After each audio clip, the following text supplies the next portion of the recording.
Bismillahirrahmanirrahim. Assalamu alaikum. My name is Zohibur Rahman from KPK Banu. I am studying in BS Nursing. Today is my topic Anatomy and Physiology, second semester, chapter number 1, Respiratory System. आज हम pulmonary function test या lungs function test के बारे में पढ़ेंगे। आज हम pulmonary का फंक्शन पढ़ेंगे या इसका दूसरा नाम है लंग्स फंक्शन भी हम इसको बोलते हैं। तो लंग्स के फंक्शन के बारे में पढ़ेंगे कि लंग्स का क्या क्या फंक्शन है। फर्स्ट ऑफ ऑल तो हम लंग्स की जो फंक्शन है हम उसको दो पार्ट्स में डिवाइड करते हैं। एक को हम बोलते हैं स्टैटिक फंक्शन टेस्ट, दूसरे को हम बोलते हैं डायनेमिक लंग्स फंक्शन। मतलब यह है कि एक को हम बोलते हैं स्टैटिक फंक्शन और दूसरे को हम बोलेंगे डायनेमिक फंक्शन। ये हमने लंग्स की जो फंक्शन है उसको हमने दो पार्ट्स में डिवाइड कर दिया। अब जो स्टैटिक फंक्शन है वो किसको बोलते हैं? Volume of air in and out. देखो स्टैटिक फंक्शन हम उसको बोलेंगे कि हम कितने वॉल्यूम ऑफ एयर को एंटर करते हैं एंड आउट करते हैं, बाहर निकालते हैं, इसको हम बोलेंगे स्टैटिक फंक्शन ऑफ लंग्स। ठीक है, लंग्स का ये वाला पार्ट स्टैटिक फंक्शन जो हम वॉल्यूम ऑफ एयर को एंटर करते हैं और आउट करते हैं। और डायनेमिक फंक्शन में हम क्या करेंगे? Dynamic lungs function based on time. देखो डायनेमिक लंग्स फंक्शन जो है ये हमारे पास टाइम के ऊपर डिपेंड करेगा, रेट के ऊपर, कि हम कितने टाइम में एयर को एंटर करते हैं और एयर को अंदर करते हैं, इन करते हैं। तो इसको हम बोलेंगे dynamic lungs function.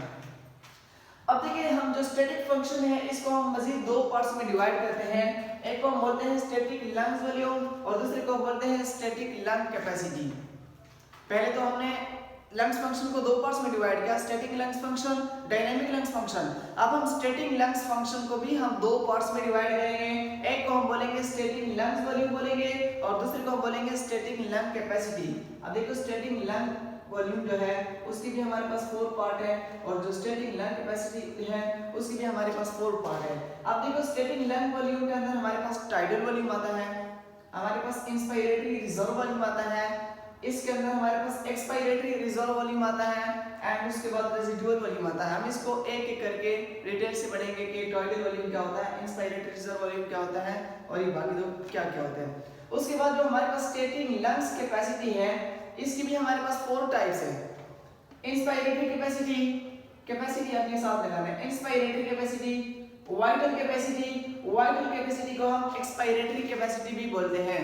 Vital capacity का दूसरा नाम है हमारे पास एक्सपायरेटरी कैपेसिटी। तीसरा जो है वो है हमारे पास फंक्शनल रेजिडुअल कैपेसिटी और जो चौथा है वो है टोटल लंग्स कैपेसिटी। तो ये तो थे हमारे पास स्टैटिक लंग्स कैपेसिटी के टाइप्स। मतलब स्टैटिक फंक्शन के हमारे पास दो पार्ट्स है, स्टैटिक लंग वॉल्यूम और स्टैटिक लंग्स कैपेसिटी। इसके भी हमारे पास 4 पार्ट्स हैं और इसके भी हमारे पास 4 पार्ट्स हैं। ये तो हो गया हमारे पास स्टैटिक फंक्शन टेस्ट। अब उसके बाद हम पढ़ेंगे dynamic lungs function. Dynamic lungs function के भी डायनेमिक लंग्स फंक्शन अभी मैंने आपको बताया कि कितने टाइम में हम एयर को एंटर करते हैं और आउट करते हैं, इसको हम बोलेंगे डायनेमिक लंग्स फंक्शन। अब इसके भी हमारे पास 4 टाइप्स है। एक को हम बोलेंगे फोर्स एक्सपायरेटरी वॉल्यूम, दूसरे को बोलेंगे मैक्सिमम वेंटिलेशन वॉल्यूम और तीसरे को हम बोलेंगे पीक एक्सपायरेटरी वॉल्यूम और चौथे को हम बोलेंगे रेस्पिरेटरी मिनट वॉल्यूम। इसको भी हम एक एक को डिटेल से पढ़ेंगे।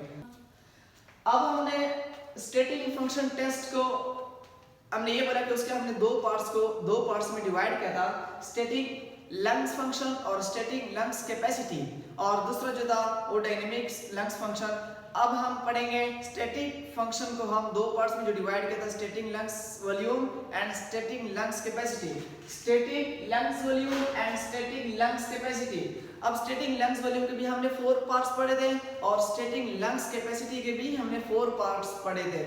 अब स्टैटिक लंग्स वॉल्यूम का जो फर्स्ट पार्ट है उसको बोलेंगे टाइडल वॉल्यूम।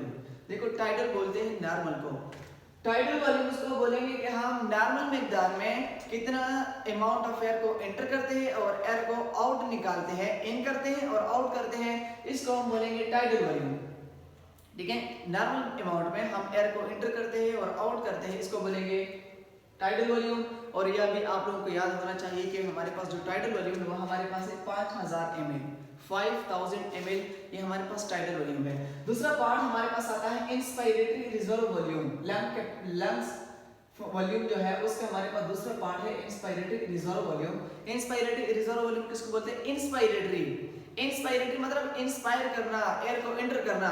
हम कितने वॉल्यूम ऑफ एयर को एंटर करते हैं इसको हम बोलते हैं इंस्पायरेटरी रिजर्व वॉल्यूम। देखो extra volume of air inhaled after end of normal inspiration, reserve को बोलते हैं फोर्सफुली। मतलब आप फोर्सफुली, एक तो हम नॉर्मल मिकदार में हवा को, एयर को एंटर करते हैं, उसके बाद भी हम जब फोर्सफुली जब एयर को एंटर करते हैं तो उस एयर को हम बोलेंगे इंस्पायरेटरी रिजर्व वॉल्यूम। जब भी आप फोर्सफुली एयर को एंटर करते हो तो उस एयर को हम बोलेंगे, जो हमने एंटर किया उसको बोलेंगे इंस्पायरेटरी रिजर्व वॉल्यूम। और इसकी अमाउंट होगी हमारे पास 3300 ml, 3300 ml हमारे पास इंस्पायरेटरी रिजर्व वॉल्यूम है। उसके बाद है expiratory reserve volume. Expiratory reserve मतलब एक्सपायर करना, रिजर्व फोर्सफुली वॉल्यूम। अब देखो हम फोर्सफुली, एक तो हमने नॉर्मल अमाउंट में, नॉर्मल मिकदार में एयर को आउट कर दिया, कार्बन डाइऑक्साइड निकाल दिया। उसके बाद जब हम फोर्सफुली एयर को आउट करेंगे, निकालेंगे, तो उसको हम बोलेंगे expiratory reserve volume. Expiratory reserve volume जो हम फोर्सफुली एयर को एंटर करते हैं, एक्सपायरेटरी रिजर्व वॉल्यूम जो हम फोर्सफुली एयर को आउट करते हैं उसको हम बोलेंगे एक्सपायरेटरी रिजर्व वॉल्यूम। और हमारे पास जो एक्सपायरेटरी रिजर्व वॉल्यूम है वो है हमारे पास 1000 ml। ये भी आप लोगों को याद होना चाहिए कि 1000 ml हमारे पास एक्सपायरेटरी रिजर्व वॉल्यूम है। उसके बाद हमारे पास जो फोर्थ पार्ट्स आता है वो है रेसिडुअल वॉल्यूम। रेसिडुअल बोलते हैं रिमेनिंग को। अब उसके बाद जो हमारे पास लंग्स, फोर्सफुली भी हमने एयर को आउट कर दिया, उसके बाद भी हमारे पास जो लंग्स के अंदर एयर बच जाती है, रिमेनिंग हो जाती है, उसको हम बोलेंगे residual volume. Volume of air remaining in lungs after force expiration. जब हम फोर्स एक्सपायरेशन के बाद भी हमारे लंग्स में जो एयर रिमेन हो जाती है, बाकी रह जाती है, उसको बोलेंगे रेसिडुअल वॉल्यूम। और उसकी अमाउंट हमारे पास होती है 1200 ml। ये तो था हमारे पास स्टैटिक लंग्स वॉल्यूम। इसके 4 पार्ट्स हमने पढ़ लिए। अब उसके बाद हम पढ़ेंगे स्टैटिक लंग्स कैपेसिटी। उसमें था स्टैटिक लंग्स वॉल्यूम, इसमें हम पढ़ेंगे स्टैटिक लंग्स कैपेसिटी। इसकी भी हमारे पास 4 टाइप्स है। नंबर 1 जो है टाइडल लंग्स कैपेसिटी। अब कैपेसिटी बोलते हैं किसको है? कैपेसिटी मतलब जो हमारे पास स्पेस होती है लंग्स के अंदर, मतलब कैपेसिटी हम उसको बोलेंगे कि हम जितनी भी एयर है हम उसको कलेक्टिवली बोलते हैं कैपेसिटी। अब टाइडल लंग्स कैपेसिटी हम उसको बोलेंगे कि हमारे पास लंग्स के अंदर जितनी भी एयर है उसको जब हम कलेक्ट करते हैं, जब हम उसको सम करते हैं, प्लस करते हैं, तो उसको हम बोलेंगे tidal lungs capacity. Maximum volume of air और sum of all lungs volume. Lungs के अंदर जितनी भी एयर है उसको हम जब हम प्लस करेंगे, सम करेंगे, उसको हम बोलेंगे टाइडल लंग्स कैपेसिटी। और उसकी जो अमाउंट वो है हमारे पास 6000 ml। ये अमाउंट, ये जो है ये बहुत इंपॉर्टेंट है, ये वैल्यू कि 6000 ml जो है टाइडल लंग्स कैपेसिटी है। उसके बाद है वाइटल कैपेसिटी। वाइटल कैपेसिटी का मैंने आपको अभी भी बताया कि वाइटल को हम एक्सपायरेटरी भी बोलते हैं। तो एक्सपायरेटरी कैपेसिटी का क्या मतलब है कि हम डीपली जब हम सांस ले लेते हैं उसके बाद हम जब मैक्सिमम वॉल्यूम ऑफ एयर को आउट करते हैं, बॉडी से बाहर निकालते हैं, तो हम उसको बोलेंगे वाइटल कैपेसिटी या expiratory capacity. Maximum volume of air को जब हम आउट करते हैं बॉडी से तो हम उसको बोलेंगे वाइटल कैपेसिटी। और इसका फार्मूला क्या है? बहुत इंपॉर्टेंट फार्मूला है। Vital capacity is equal to inspiratory reserve volume plus tidal volume plus expiratory reserve volume. Inspiratory reserve volume plus expiratory reserve volume plus tidal volume, इन तीनों को अपने प्लस कर देना है। तो जो आपके पास उसका सम आएगा तो वो क्या है, कितना है? 4800 ml आपके पास आएगा। 4800 ml आपके पास क्या है? वाइटल कैपेसिटी है। ये भी वैल्यू भी बहुत इंपॉर्टेंट है। उसके बाद हमारे पास थर्ड नंबर पे आता है इंस्पायरेटरी कैपेसिटी। वाइटल कैपेसिटी तो मैंने ये पढ़ा कि मैक्सिमम वॉल्यूम ऑफ एयर को हम आउट करेंगे। इंस्पायरेटरी कैपेसिटी में हम मैक्सिमम वॉल्यूम ऑफ एयर को जब हम इन करते हैं तो हम इसको बोलेंगे inspiratory capacity. Maximum volume of air को जब हम इन करते हैं तो उसको हम बोलेंगे इंस्पायरेटरी कैपेसिटी। और इसका फार्मूला क्या है? Inspiratory capacity is equal to tidal volume plus inspiratory reserve volume. इसमें आपने एक्सपायरेटरी रिजर्व वॉल्यूम को प्लस नहीं करना, इसमें आपने सिर्फ 2 वैल्यू को प्लस करना है, tidal volume plus inspiratory reserve volume. तो इसका सम क्या आएगा आपके पास? 3800 ml। 3800 ml आपके पास क्या है? Inspiratory capacity. उसके बाद हमारे पास है फंक्शनल रेसिडुअल वॉल्यूम। रेसिडुअल को तो आपको मैंने स्टैटिक लंग्स वॉल्यूम में भी बताया था कि रेसिडुअल बोलते हैं रिमेनिंग को। अब उस फंक्शनल रेसिडुअल वॉल्यूम हम उसको बोलेंगे कि देखो हमने फोर्सफुली एयर को आउट निकाल दिया, उसके बाद भी जब हमारे पास लंग्स के अंदर जो एयर रह जाती है, रिमेनिंग बाकी रह जाती है, तो उसको हम बोलेंगे functional residual volume. Volume of air remaining in lungs after normal expiration, मतलब नॉर्मल एक्सपायरेशन जो है हमने उसको एयर को आउट कर दिया, उसके बाद भी जब हमारे पास लंग्स के अंदर एयर रह जाती है, बाकी रह जाती है, रिमेनिंग हो जाती है, तो उसको हम बोलेंगे फंक्शनल रेजिडुअल वॉल्यूम। इसका फॉर्मूला क्या है? Functional residual volume is equal to expiratory reserve volume plus residual volume, expiratory reserve volume plus residual volume. तो expiratory reserve volume plus residual volume, इन दोनों को अपने प्लस करना है, तो इसके सम हमारे पास कितना आएगा? 2200 ml, 2200 ml आपकी ये वैल्यू आएगी। तो इनकी जो वैल्यू है ये भी आप लोगों को याद रखनी है, क्योंकि अक्सर ये एमसीक्यूज में आते हैं कि टाइडल लंग्स कैपेसिटी कितनी है, तो 6000, इंस्पायरेटरी कैपेसिटी कितनी है, तो 3800 ml। अब उसके बाद हमारे पास डायनेमिक लंग्स कैपेसिटी। लंग्स के हमारे पास दो पार्ट्स थे, स्टैटिक लंग्स जो वॉल्यूम था वो हमने पढ़ लिया, जो दूसरा पार्ट है हमारे पास वो है dynamic lungs capacity. Dynamic lungs capacity मतलब हम कितने टाइम में, रेट के ऊपर डिपेंड करेगा कि हम कितने टाइम में एयर को एंटर करेंगे और एयर को आउट करेंगे बॉडी से, उसको हम बोलेंगे डायनेमिक लंग्स कैपेसिटी। इसके हमारे पास 5 टाइप्स है। नंबर 1 जो है वो फोर्स वाइटल कैपेसिटी। फोर्स मतलब फोर्सफुली, वाइटल आप एक्सपायर करना है एयर को, वाइटल का दूसरा नाम एक्सपायरेटरी की है कैपेसिटी। हम कितने मैक्सिमम वॉल्यूम ऑफ एयर को फोर्सफुली जब बॉडी से आउट करेंगे, बाहर निकालेंगे, तब उसको हम बोलेंगे फोर्स वाइटल कैपेसिटी। ठीक है, volume of air expelled rapidly after deeply inspiration. हम वो जब रैपिडली एयर को एक्सपेल करते हैं, बॉडी से बाहर निकालते हैं, जब हम इंस्पायरेशन के बाद, उसको हम बोलेंगे फोर्स वाइटल कैपेसिटी। उसके बाद है फोर्स एक्सपायरेटरी वॉल्यूम, या इसको हम टाइम वाइटल कैपेसिटी भी बोलते हैं। देखो टाइम वाइटल कैपेसिटी टाइम के ऊपर डिपेंड करेगा, वाइटल एक्सपायर करना, capacity.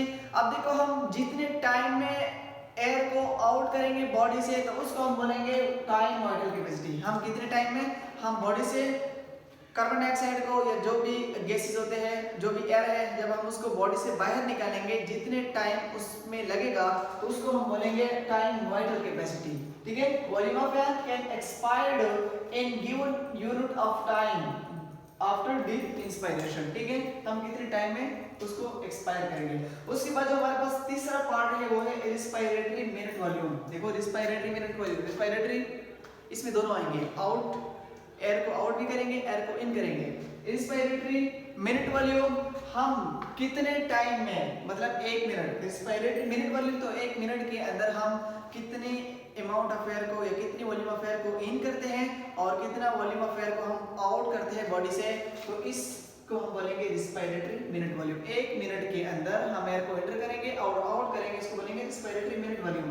Volume of air in and out every minute. तो देखो इसका फार्मूला क्या है, बहुत इंपॉर्टेंट है।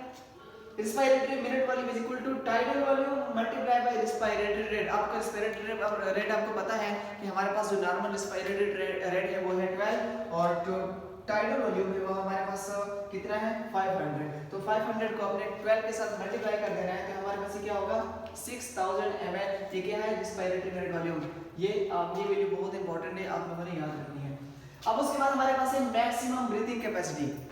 देखो मैक्सिमम ब्रीथिंग करना, ब्रीथिंग रिस्पायरेशन एक ही बात है। हम वो जितनी मैक्सिमम अमाउंट ऑफ एयर इन करेंगे और आउट करेंगे, तो उसको हम बोलेंगे मैक्सिमम ब्रीथिंग कैपेसिटी। देखो maximum volume of air in and out by forcefully respiration in 1 minute. 1 minute के दौरान हम फोर्सफुली जब हम एयर को इन करेंगे और आउट करेंगे, बॉडी के अंदर इन करेंगे और बॉडी से बाहर निकालेंगे, तो इसको हम बोलेंगे मैक्सिमम ब्रीथिंग कैपेसिटी। और ये जो है हमारे पास मैक्सिमम ब्रीथिंग कैपेसिटी जो है, जो हम नॉर्मली सांस लेते हैं, वो है 150 से 170 लीटर पर मिनट। मतलब 1 मिनट के अंदर हम 150 से लेकर 170 लीटर हम सांस को लेते हैं, एयर एंटर करते हैं और आउट करते हैं फोर्सफुली।